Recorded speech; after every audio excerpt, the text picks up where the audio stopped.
that I connected with who supported me through the early stages of this journey, weren't asking me to do anything that was in contradiction or violation of those moral or ethical principles. What they were asking me to do was to slow down, to just sit, invite more silence and space into my life, and then to carry that into everything I do throughout the day, and to understand that spiritual practice and daily life are not two things. Spiritual practice isn't the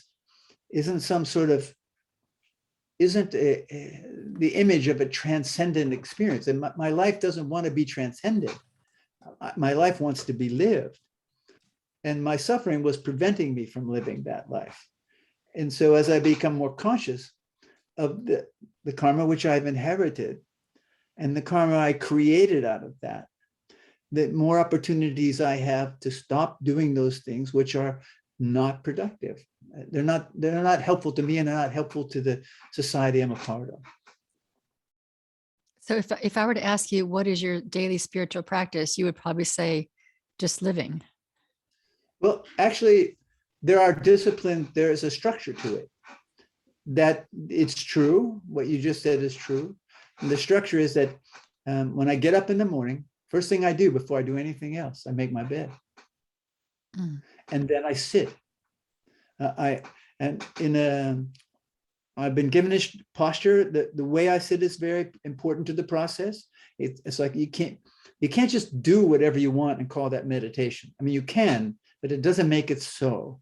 And so what I've learned is a very disciplined and structured approach, and I stay with that because I experienced the consequences of just not arguing, not debating, just sitting, not sitting, not to accomplish something, but sitting just to sit, and then connect to the breath, breathing in, breathing out, connecting with each breath, and through that process, discovering what distracts me from staying in contact with the breath. Because if I'm not in contact with my breath, if I'm not in contact with each in-breath and with each out-breath, then I'm not living, I'm not really alive. I'm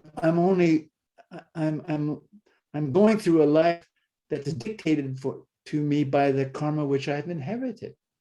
And because nothing else exists except this moment. Life is constantly guiding me and directing me. But if I'm living in unawareness, then I can't listen. I'm not going to listen to what life is telling me, what life is passing on to me, how life is directing me. Now, that doesn't mean that I get real clear messages. None of that. It's just that life becomes less complicated when I stop attempting to get life to conform to my ideas of it. And yeah, so go ahead. I'm sorry. Please go ahead. I was just wondering, so do you stay connected with what's going on in the world? All the stuff out there? Absolutely. Sure. Okay, so you're not advocating, or I shouldn't say advocating, your spiritual practice is not turning off the world out there, the news or anything like that. You're aware of all the stuff that's out there. Well, let's put it this way. I don't watch television. Don't have it. But I read papers every day.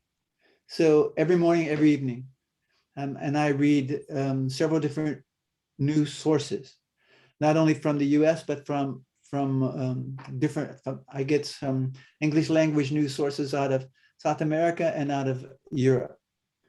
And I don't restrict myself to the kind of news sources that appeal to me. I also read news sources that I kind of go, oh, I'd rather not read that. I go, no, how can you do that? But it's important for me to not exclude, to not exclude things which I don't necessarily agree with.